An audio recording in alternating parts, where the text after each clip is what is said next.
वीर साहिबजादों को नमन। वीर बाल दिवस के अवसर पर राजधानी दिल्ली के मेजर ध्यानचंद स्टेडियम में एक कार्यक्रम का आयोजन किया गया, जिसमें पीएम मोदी ने शिरकत की। और इस दौरान पीएम मोदी ने कहा कि सिख परंपरा को कोई नहीं भूल सकता है, क्योंकि देश के लिए सिख के गुरुओं ने बलिदान दिया है। कार्यक्रम के दौरान लगभग 300 बाल कीर्तनियों द्वारा प्रस्तुत किए जाने वाले शब्द कीर्तन में शामिल हुए। और इस महत्वपूर्ण अवसर पर प्रधानमंत्री दिल्ली में लगभग 3000 बच्चों द्वारा मार्च पास्ट को झंडे दिखाकर रवाना किया।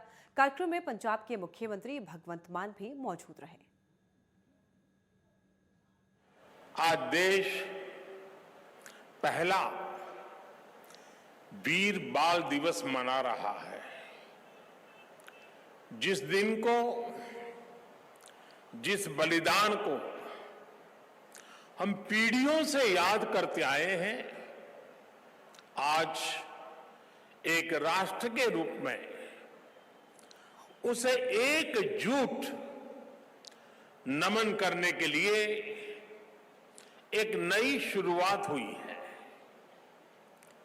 शहीदी सप्ताह और ये वीर बाल दिवस हमारी सिख परंपरा के लिए भावों से भरा जरूर है, लेकिन इससे आकाश जैसी अनंत प्रेरणाएं भी जुड़ी है। वीर बाल दिवस हमें याद दिलाएगा कि शौर्य की पराकाष्ठा के समय कम आयु मायने नहीं रखती। वीर बाल दिवस हमें याद दिलाएगा कि 10 गुरुओं का योगदान क्या है, देश के स्वाभिमान के लिए सिख परंपरा का बलिदान क्या है। वीर बाल दिवस हमें बताएगा कि भारत क्या है। वीर बाल दिवस का यह पुण्य अवसर हमें अपने अतीत को पहचानने और आने वाले भविष्य का निर्माण करने की प्रेरणा देगा।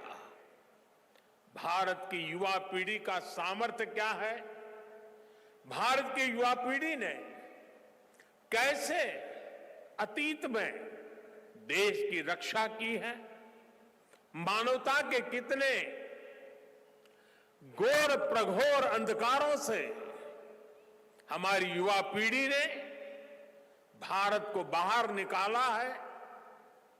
वीर बाल दिवस आने वाले दशकों और सदियों के लिए ये उद्घोष करेगा।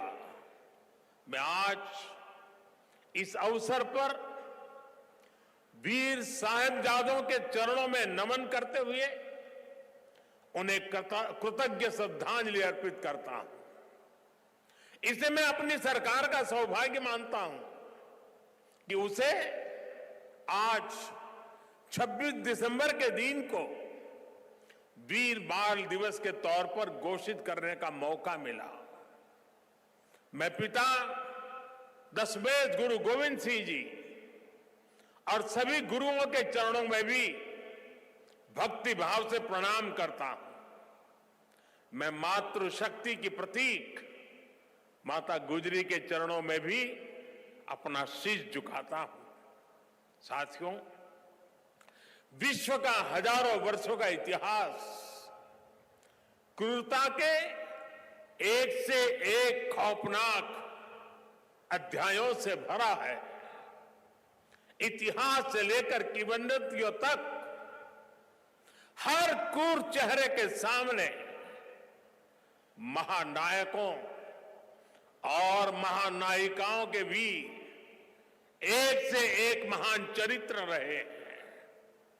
लेकिन यह भी सच है कि चमकौर और सरहिंद के युद्ध में जो कुछ हुआ वो भूतो न भविष्यति था।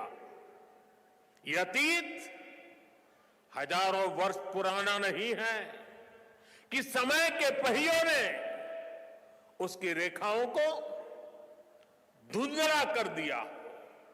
ये सब कुछ इसी देश की मिट्टी पर केवल 3 सदी पहले हुआ।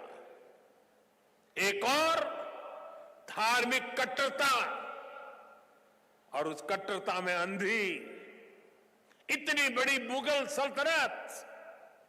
दूसरी ओर ज्ञान और तपस्या में तपे हुए हमारे गुरु, भारत के प्राचीन मानवीय मूल्यों को जीने वाली परंपरा।